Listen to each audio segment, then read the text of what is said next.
ক্যালিফোর্নিয়ার Edwards air force base থেকে আর 10টা দিনের মতোই ডানা মেলেছিল মার্কিন বিমান বাহিনীর আইকনিক বোমারু বিমান বি-52। কিন্তু রুটিন টেস্ট ফ্লাইটের এই যাত্রা যে এতটা ভয়াবহ ট্র্যাজেডিতে রূপ নেবে তা হয়তো ভাবেনি কেউ। উড্ডয়নের কিছুক্ষণের মধ্যেই ক্যালিফোর্নিয়ার আকাশ কাঁপিয়ে আছড়ে পড়ে এই বিশালাকার পারমাণবিক যুদ্ধ বিমান। মহাভি মরুভূমির তপ্ত বালিয়াড়িতে স্পর্শ করার সাথে সাথেই পুরো বিমানটি রূপ নেয় এক বিশাল অগ্নিকুণ্ডে।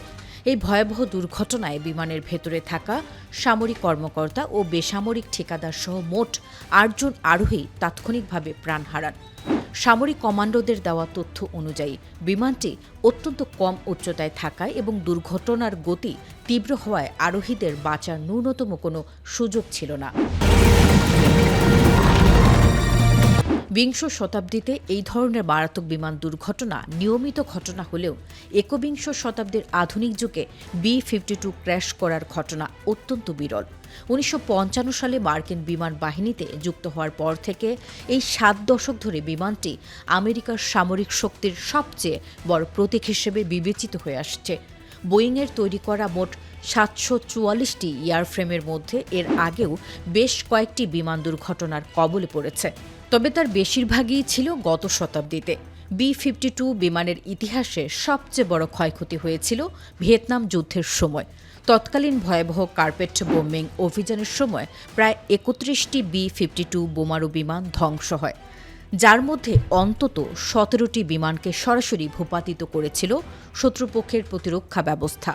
এর বাইরে শীতল যুদ্ধের সেই উত্তপ্ত দিনগুলোতে পারমাণবিক অস্ত্র বহনকারী এই বিমানের বেশ কয়েকটি ভয়াবহ দুর্ঘটনা ঘটে। স্পেনের আকাশ এবং গ্রিনল্যান্ডের বরফে বি-52 ক্র্যাশ করে তেজস্ক্রিয় পদার্থ ছড়িয়ে পড়ার পর পেন্টাগন 24 ঘণ্টা পারমাণবিক অস্ত্র নিয়ে আকাশে ওড়ার স্থায়ী সতর্কতা ব্যবস্থা চিরতরে বন্ধ করতে বাধ্য হয়েছিল।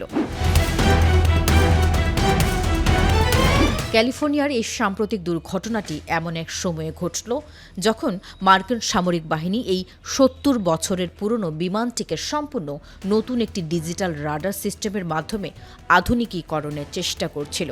পেন্টাগনের পরিকল্পনা অনুযায়ী তাদের বর্তমান বহরে থাকা সচল 76টি বি-52 বিমানকে 2050 সালের পর পর্যন্ত কার্যকর রাখার কথা।